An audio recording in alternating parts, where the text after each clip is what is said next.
നമസ്കാരം, ഇൻസൈഡിലേക്ക് സ്വാഗതം. ഡിസംബർ 31 മനുഷ്യാവകാശ കമ്മീഷൻ DGP സഞ്ജീവ് കുമാർ പട്ജോഷി സർവീസിൽ നിന്ന് വിരമിക്കുമ്പോൾ MR അജിത് കുമാറിനെ പ്രസ്തുത തസ്തികയിൽ നിയമിക്കാൻ പോലീസ് ആസ്ഥാനത്ത് പടയൊരുക്കം തുടങ്ങി. അജിത് കുമാറിനെതിരെ നടക്കുന്ന അന്വേഷണങ്ങൾ എത്രയും വേഗം പൂർത്തിയാക്കാൻ സർക്കാർ നിർദ്ദേശം നൽകിയതിന് പിന്നാലെയാണ് അജിത് കുമാറിനെ മനുഷ്യാവകാശ കമ്മീഷനിൽ നിയമിക്കാൻ നീക്കം തകൃതിയായത്. നിലവിൽ മനുഷ്യാവകാശ കമ്മീഷനിലെ തസ്തിക DGPയുടേതാണ്. ടോമിൻ ജെ തച്ചങ്കരിയെ നിയമിക്കുന്നതിന് വേണ്ടിയാണ് തസ്തിക DGP ആക്കിയത്. തച്ചങ്കരിയെ പോലെ പിണറായിയുടെ വിശ്വസ്തനായ ഒരാൾക്ക് മനുഷ്യാവകാശ കമ്മീഷൻ പോലൊരു അപ്രധാന തസ്തികയിൽ ഇരുന്ന് വിരമിക്കേണ്ടി വന്നെങ്കിൽ അജിത് കുമാറിനും അങ്ങനെ തന്നെ സംഭവിക്കാൻ സാധ്യതയുണ്ട്. കാരണം പോലീസിൽ കാര്യങ്ങൾ തീരുമാനിക്കുന്നത് ഉന്നത ഉദ്യോഗസ്ഥരാണ്. മുഖ്യമന്ത്രിയുടെ ഓഫീസ് പലപ്പോഴും ഇക്കാര്യത്തിൽ നിസ്സഹായരായി തീരും. ഏതാനും മാസങ്ങൾക്കുള്ളിൽ അജിത് കുമാറിനെ പോലീസ് ആസ്ഥാനത്തേക്ക് തിരികെ പ്രതിഷ്ഠിക്കാമെന്ന് സർക്കാർ കരുതുന്നു. ADGP MR അജിത് കുമാറിനെതിരെ നടക്കുന്ന അന്വേഷണങ്ങൾ ഏതാനും ദിവസങ്ങൾക്കുള്ളിൽ പൂർത്തിയാക്കും. ഇതിൽ വരവിൽ കവിഞ്ഞ സ്വത്ത് സമ്പാദനം, തൃശൂർ പൂരം കലക്കൽ എന്നിവയിൽ തെളിവില്ലെന്ന നിഗമനത്തിലാണ് അന്വേഷണ ഉദ്യോഗസ്ഥരുള്ളത്. മുഖ്യമന്ത്രിയാണ് എത്രയും വേഗം അന്വേഷണം പൂർത്തിയാക്കാൻ നിർദ്ദേശിച്ചത്. RSS മേധാവിയെ കണ്ടത് ശരിയാണെങ്കിലും കൂടിക്കാഴ്ച വ്യക്തിപരമാണെന്നാണ് കണ്ടിരിക്കുന്നത്. ഇക്കാര്യത്തിൽ അജിത് കുമാറിനെതിരെ നടപടി സ്വീകരിക്കാൻ കഴിയില്ല. മന്ത്രിസഭാ യോഗത്തിൽ അജിത്തിനെതിരെ നടപടിയെടുക്കത്തക്ക വിധത്തിലുള്ള കുറ്റകൃത്യങ്ങളൊന്നും നടന്നിട്ടില്ലെന്ന് മുഖ്യമന്ത്രി അറിയിച്ചു. ഇതുകൂടി കണക്കിലെടുത്താണ് അദ്ദേഹത്തിന് സ്ഥാനക്കയറ്റം നൽകാൻ തീരുമാനമായത്. എന്നാൽ ഇങ്ങനെയൊരു റിപ്പോർട്ട് നൽകണമെങ്കിൽ അജിത് കുമാറിനെ പോലീസിന് പുറത്ത് നിയമിക്കണമെന്നായിരുന്നു ഡിമാൻഡ്. അത് മുഖ്യമന്ത്രി അംഗീകരിച്ചുവെന്നാണ് മനസ്സിലാക്കുന്നത്. ADGP MR അജിത് കുമാറിന് DGP ആയി സ്ഥാനക്കയറ്റം നൽകാൻ മന്ത്രിസഭാ യോഗം തീരുമാനിച്ചത് അപ്രതീക്ഷിതമായാണ്. ചീഫ് സെക്രട്ടറിയുടെ അധ്യക്ഷതയിലുള്ള സ്ക്രീനിംഗ് കമ്മിറ്റിയുടെ ശുപാർശയാണ് മന്ത്രിസഭാ യോഗം അംഗീകരിച്ചത്. ഇപ്പോഴത്തെ പോലീസ് മേധാവി S ദർവേഷ് സാഹിബ് 2025 ജൂലൈ 1 സർവീസിൽ നിന്ന് വിരമിക്കുന്ന ഒഴിവിലേക്കാണ് അജിത് കുമാറിനെ സ്ഥാനക്കയറ്റം നൽകുക. അനധികൃത സ്വത്ത് സമ്പാദനവുമായി ബന്ധപ്പെട്ട വിജിലൻസ് അന്വേഷണം ഉൾപ്പെടെ നിരവധി അന്വേഷണങ്ങൾ നടക്കുന്നതിനിടെയാണ് അജിത് കുമാറിന് DGP പദവിയിലേക്ക് സ്ഥാനക്കയറ്റം നൽകിയിരിക്കുന്നത്. ചീഫ് സെക്രട്ടറിയും DGPയും ആഭ്യന്തര സെക്രട്ടറിയും വിജിലൻസ് ഡയറക്ടറും അടങ്ങുന്ന സ്ക്രീനിംഗ് കമ്മിറ്റിയാണ് സ്ഥാനക്കയറ്റങ്ങൾ ശുപാർശ ചെയ്തത്. തൃശൂർ പൂരം കലക്കൽ, RSS നേതാക്കളുമായുള്ള കൂടിക്കാഴ്ച എന്നിവ സംബന്ധിച്ച് അജിത് കുമാറിനെതിരെ അന്വേഷണം നടക്കുകയാണ്. വരവിലേറെ സ്വത്തുണ്ടെന്ന ആരോപണത്തിൽ വിജിലൻസ് അന്വേഷണവുമുണ്ട്. എന്നാൽ വിജിലൻസ് അന്വേഷണം നടക്കുന്നതുകൊണ്ട് മാത്രം സ്ഥാനക്കയറ്റം തടയാനാകില്ലെന്ന് വിവിധ സുപ്രീം കോടതി വിധികൾ ഉണ്ടെന്ന് ചൂണ്ടിക്കാട്ടിയാണ് സ്ക്രീനിംഗ് കമ്മിറ്റി സ്ഥാനക്കയറ്റ ശുപാർശ നൽകിയത്.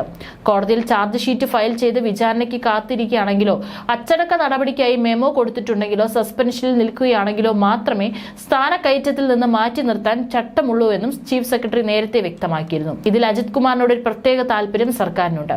വിജിലൻസ് അന്വേഷണം നടത്തി കേസെടുത്ത റിപ്പോർട്ട് കോടതിയിൽ സമർപ്പിച്ചാൽ മാത്രമേ സ്ഥാനക്കയറ്റത്തിൽ നിന്ന് മാറ്റി നിർത്താൻ വ്യവസ്ഥയുള്ളൂവെന്നും വിജിലൻസ് ഡയറക്ടറും സ്ക്രീനിംഗ് കമ്മിറ്റിയിൽ വിശദീകരിച്ചു. അനധികൃത സ്വത്ത് ആരോപണത്തിൽ വിജിലൻസ് അടുത്ത് തന്നെ റിപ്പോർട്ട് നൽകുമെന്നാണ് വിവരം. എന്നാൽ RSS കൂടിക്കാഴ്ച സ്വകാര്യമെന്ന അജിത് കുമാറിന്റെ വാദം തള്ളിയും സർവീസ് ചട്ടലംഘനമെന്ന സൂചന നൽകിയും DGP S ദർവേഷ് സാഹിബ് സമർപ്പിച്ച റിപ്പോർട്ട് മുഖ്യമന്ത്രി പിണറായി വിജയൻ നിയമസഭയിൽ വെച്ചിരുന്നു. ഒരു നേതാവിനെ കണ്ടതുകൊണ്ട് മാത്രം ഒരാൾക്ക് അർഹതപ്പെട്ട ആനുകൂല്യം തടയാനാവില്ലെന്ന് മുഖ്യമന്ത്രി മന്ത്രിസഭാ യോഗത്തിൽ പറഞ്ഞതായാണ് വിവരം. ഫലത്തിൽ DGPയുടെ നിലപാട് മുഖ്യമന്ത്രി തള്ളുകയാണ് ചെയ്തത്. അജിത് കുമാറിനെതിരായ വിജിലൻസ് കേസ് ഉണ്ടായപ്പോൾ തന്നെ അത് നിലനിൽക്കില്ലെന്ന് മുഖ്യമന്ത്രിക്ക് അറിയാം. അത് തൽക്കാലം വിവാദം തണുപ്പിക്കാനും CPI വറുതിയിലാക്കാനുമാണ് അദ്ദേഹം അന്വേഷണം പ്രഖ്യാപിച്ചതും ക്രമസമാധാന ചുമതലയിൽ നിന്ന് അജിത് കുമാറിനെ മാറ്റിയതും. അതായത് അജിത്തിന്റെ ഭാവി എന്താണെന്ന് മുഖ്യമന്ത്രി അന്ന് തന്നെ തീരുമാനമെടുത്തിരുന്നു എന്ന് ചുരുക്കം. അജിത്തിനെ ഒരു തരത്തിൽ ഉപദ്രവിക്കാൻ മുഖ്യമന്ത്രി ആലോചിച്ചിരുന്നില്ല. അജിത്തും മുഖ്യമന്ത്രിയും തമ്മിലുള്ള അടുപ്പം അറിയുന്ന മലയാളികൾക്ക് ഇക്കാര്യം അറിയാമായിരുന്നു. കാരണം P ശശിയുടെ വിശ്വസ്തനാണ് അജിത് കുമാർ. അജിത് കുമാർ പോലീസ് ആസ്ഥാനത്തുണ്ടായിരുന്ന കാലത്ത് മുഖ്യമന്ത്രിയുടെ താല്പര്യങ്ങളാണ് നടപ്പാക്കിയിരുന്നത്. സംസ്ഥാന പോലീസ് മേധാവി ഒരു ആഭരണ സ്ഥാനം മാത്രമായിരുന്നു. അജിത് കുമാറിനായിരുന്നു ക്രമസമാധാനത്തിന്റെ ചുമതല. വരാൻ പോകുന്നത് ഇലക്ഷൻ കാലമാണ്. അജിത് കുമാറിനെ താക്കോൽ സ്ഥാനത്ത് കൊണ്ടുവന്നില്ലെങ്കിൽ മുഖ്യമന്ത്രിക്കാണ് ബുദ്ധിമുട്ട്. അതിനാണ് അജിത്തിനെതിരായ കേസുകൾ എഴുതിത്തള്ളുന്നത്. സംസ്ഥാന പോലീസ് മേധാവി അജിത് കുമാറിനെതിരായി നടത്തിയ എല്ലാ നീക്കങ്ങളും പരാജയപ്പെട്ടു. അജിത്തിനെതിരെ വിജിലൻസ് അന്വേഷണം ബലപ്പെടുത്താൻ തീരുമാനിച്ചിരുന്നെങ്കിലും മുഖ്യമന്ത്രി ഇടപെട്ട് അതിൽ മാറ്റം വരുത്തി. ഷെയ്ഖ് ദർവേഷ് സാഹിബിന് 1 വർഷം സർവീസ് കാലാവധി നീട്ടി നൽകിയത് അജിത് കുമാർ കൂടി ഇടപെട്ടതോടെയാണ്. എന്നാൽ അജിത്തിന് കഷ്ടകാലം വന്നപ്പോൾ കൂടെ നിന്നില്ല. തൃശൂർ പൂരം കലക്കലിലും മറ്റും അജിത് കുമാർ ആരോപണ വിധേയനായെങ്കിലും അതിനെല്ലാം കൃത്യമായ ലക്ഷ്യമുണ്ടായിരുന്നു. അതുകൊണ്ട് തന്നെ ജനപ്രിയനായ മുഖ്യമന്ത്രി അജിത് കുമാറിനെ ഉപേക്ഷിച്ചതേയില്ല. ക്രമസമാധാന ചുമതലയുണ്ടായിരുന്ന അഡീഷണൽ DGP MR അജിത് കുമാറിനെ കുരുക്കാൻ മുഖ്യമന്ത്രിയുടെ അറിവോ സമ്മതമോ ഇല്ലാതെ ഉന്നത പോലീസ് ഉദ്യോഗസ്ഥർ കരുക്കൾ നീക്കുന്നതായി മുഖ്യമന്ത്രി കരുതുന്നു. ആഭ്യന്തര വകുപ്പിന്റെ കാര്യനിമിന്റെ ശക്തിയോടെ ഇത്രയും നാൾ ഭരണം നടത്തിയിരുന്ന പിണറായി നിസ്സഹായനായ കാഴ്ച കേരളം കണ്ടത് അജിത് കുമാറിന് സ്ഥാനചലനം സംഭവിച്ചതോടെയാണ്. ആഭ്യന്തര വകുപ്പിൽ പിടിവിട്ട മുഖ്യമന്ത്രി ഒടുവിൽ ആഭ്യന്തര വകുപ്പിനെതിരെ പരസ്യ പ്രസ്താവനയും ഇറക്കി. തൃശൂർ പൂരം അലങ്കോലപ്പെട്ടിട്ടില്ലെന്ന് മുഖ്യമന്ത്രി പിണറായി വിജയൻ ആവർത്തിച്ചത് ഫലത്തിൽ തന്റെ വകുപ്പിനെതിരെയാണ്. പൂരം കലങ്ങിയെന്നല്ല, കലക്കാൻ ശ്രമമുണ്ടായെന്നാണ് അന്നും ഇന്നും നിലപാടെന്ന് മുഖ്യമന്ത്രി വ്യക്തമാക്കിയിരുന്നു. വെടിക്കെട്ട് മാത്രം വൈകിയെന്നാണ് മുഖ്യമന്ത്രിയുടെ വിശദീകരണം. ഇത്രയും പറയാൻ മുഖ്യമന്ത്രി നിർബന്ധിതനായത് പൂരം കലക്കിയ ഗൂഢാലോചനയ്ക്കെതിരെ പോലീസ് FIR ഇട്ട ശേഷമാണ്. ഗൂഢാലോചനയുണ്ടെന്ന് ആഭ്യന്തര വകുപ്പും ഇല്ലെന്ന് മുഖ്യമന്ത്രി പറഞ്ഞതും ആദ്യ സംഭവമാണ്. ഗൂഢാലോചന ലക്ഷ്യമിടുന്നത് അഡീഷണൽ DGP അജിത് കുമാറിനെയാണ്. ഇതിൽ നിന്ന് മുഖ്യമന്ത്രി അറിവോടെയാണ് പൂരം കലങ്ങിയെന്നത് വ്യക്തമാണ്.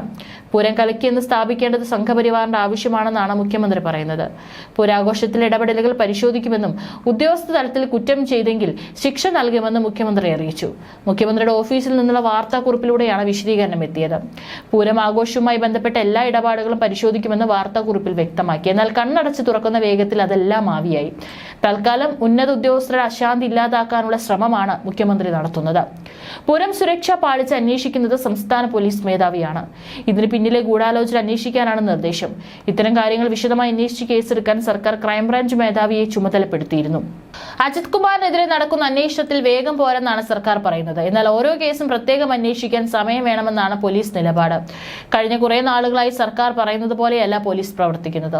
അജിത് കുമാറിനെ പോലൊരു വിശ്വസ്തൻ സർക്കാർ ഇല്ലാത്തതാണ് കാരണം. ഇപ്പോഴുള്ള ഉദ്യോഗസ്ഥരുമായി മുഖ്യമന്ത്രിയുടെ ഓഫീസ് സംസാരവും കുറവാണ്. MR അജിത് കുമാറിന്റെ അഭാവം ഇപ്പോഴാണ് സർക്കാർ മനസ്സിലാക്കുന്നത്. മനുഷ്യാവകാശ കമ്മീഷൻ DGP പേരിന് മാത്രമുള്ള ഒരു തസ്തികയാണ്. സർക്കാരിന് അപ്രിയരായവരെ നിയമിക്കുന്ന തസ്തികയാണിത്. തച്ചങ്കരിക്ക് ശേഷം നിയമിച്ച IG പ്രകാശിന് പിന്നീട് ക്രൈംബ്രാഞ്ചിൽ നിയമനം നൽകി. ഇതിനുശേഷമാണ് പട്ജോഷിയെ നിയമിച്ചത്. മനുഷ്യാവകാശ കമ്മീഷനിൽ DGPയുടെ നിലവാരത്തിന് ഒത്ത ഒരു ഓഫീസ് മുറി പോലുമില്ല. വാഹനം പോലീസിൽ നിന്ന് നൽകുന്നതാണ്.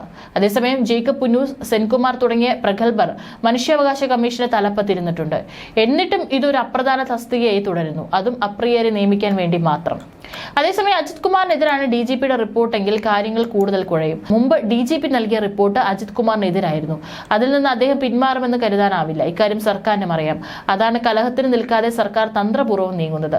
തൽക്കാലം അജിത് കുമാറിനെ രക്ഷിക്കുക എന്നത് മാത്രമാണ് സർക്കാരിന്റെ ഉദ്ദേശം. ഇത്തരം ഒരു വിട്ടുവീഴ്ചയ്ക്ക് അജിത് കുമാറും തയ്യാറായെന്ന് വരും. ഇല്ലെങ്കിൽ പോലീസിലെ ശത്രുക്കൾ കൂട്ടത്തോടെ അജിത് കുമാറിനെ കീഴ്പ്പെടുത്തും. IG P വിജയന്റെ സസ്പെൻഷനിൽ വരെ അജിത് കുമാറിനെതിരെ ആരോപണം ഉയർന്നിരുന്നു. ചില ഉന്നത ഉദ്യോഗസ്ഥരുടെ വ്യക്തിവൈരാഗ്യമാണ് സസ്പെൻഷന് കാരണമെന്നാണ് വിജയനെ അനുകൂലിക്കുന്നവർ ആരോപിച്ചത്. പുരാവസ്തു തട്ടിപ്പ് കേസിലെ പ്രതിയോടൊപ്പം പടമെടുത്ത് രസിച്ചവർ പോലും യാതൊരു നടപടിക്ക് വിധേയരാകാതെ തുടരുമ്പോൾ P വിജയനെതിരായ നടപടി പകപോക്കലാണെന്നാണ് അദ്ദേഹത്തെ അനുകൂലിക്കുന്നവരുടെ വാദം. മോൻസൺ കേസിൽ ആരോപണ വിധേയരായവർക്കെതിരെ ഹൈക്കോടതി വരെ പരാമർശം നടത്തിയിരുന്നു.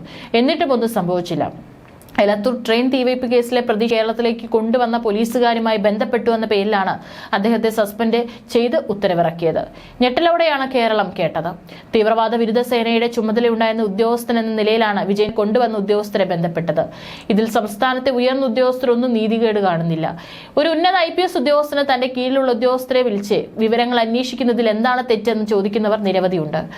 IGയുടെ സസ്പെൻഷൻ പിണറായിയുടെ ഇല്ലാത്ത ഇമേജിന് കൂടുതൽ ദോഷമുണ്ടാക്കി. സർക്കാരിന്റെ അമിത സ്വാധീനമുള്ള ഒരു ഉന്നത ഉദ്യോഗസ്ഥൻ ഇടപെടലാണ് സസ്പെൻഷന് പിന്നിലെന്ന പരാതി ഉയർന്നു. ഒരു സാധാരണ സർക്കാർ ഉദ്യോഗസ്ഥനെ സസ്പെൻഡ് ചെയ്യുന്ന വിധത്തിലാണ് വിജയനെ സസ്പെൻഡ് ചെയ്തത്. ഇതാണ് സംസ്ഥാനത്തെ അവസ്ഥയെങ്കിൽ ആർക്കും ജോലി ചെയ്യാൻ കഴിയാത്ത സാഹചര്യം ഉണ്ടാകുമെന്ന മുന്നറിയിപ്പ് ഉയർന്ന ഉദ്യോഗസ്ഥർ മുഖ്യമന്ത്രിക്ക് നൽകിയിരുന്നു. കേന്ദ്ര സർക്കാർ അതീവ ഗൗരവത്തോടെയാണ് സാഹചര്യം വീക്ഷിച്ചത്. പ്രധാനമന്ത്രിയുടെ പ്രശംസയ്ക്ക് പാത്രമായ ഒരു ഉദ്യോഗസ്ഥനെ സസ്പെൻഡ് ചെയ്യുന്നത് നല്ല കീഴ്വഴക്കമല്ലെന്ന് സിവിൽ സർവീസ് ഉദ്യോഗസ്ഥർ കരുതി. ചുരുക്കം ചില ഉദ്യോഗസ്ഥർക്ക് മാത്രമാണ് ഇത്തരം ഒരു അംഗീകാരം ലഭിക്കുക. എന്നാൽ വിജയന്റെ സസ്പെൻഷന് പ്രധാനമന്ത്രിയുടെ പ്രസംഗവുമായി ഒരു ബന്ധവുമില്ലെന്ന് പിണറായി പക്ഷക്കാർ പ്രചരിപ്പിച്ചത്. അജിത് സസ്പെൻഷനിലായതോടെ വിജയന് തന്ത്രപ്രധാനമായ സീറ്റിൽ നിയമനവും ലഭിച്ചു. ഇപ്പോൾ വിജയൻ പണ്ട് അനുഭവിച്ച മാനസികാവസ്ഥയിലാണ് അജിത് കുമാർ. ഇതാണ് കാലത്തിന്റെ പ്രതികാരം.